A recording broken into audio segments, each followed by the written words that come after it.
Poco più di 3 mesi di pura vacanza e poi ricomincia la scuola. Sembra che per davvero una grave mancanza sprecare il tempo che vola. Vedere Marte, trovare un'amica o fare una rapicata.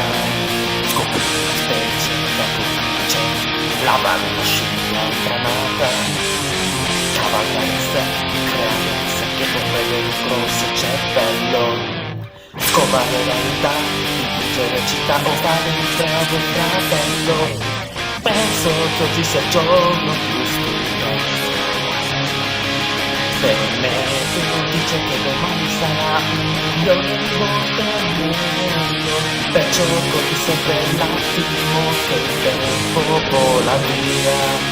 Colora le giornate aggiungendo un pizzico di magia e vivendo in allegria.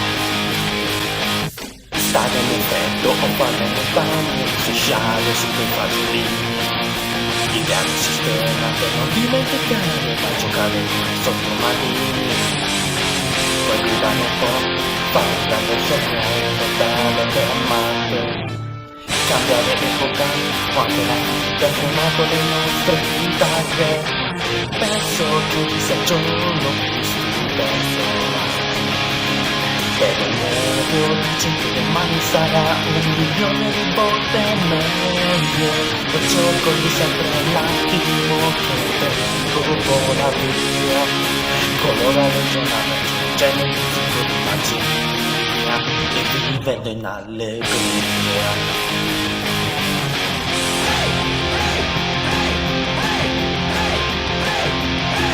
Mettiamo le idee insieme, creiamo un bozzetto.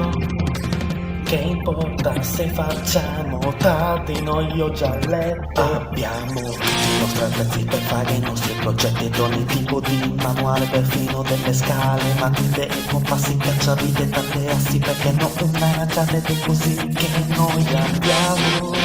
Gioco fantastico, penso che oggi sia il giorno più stupendo.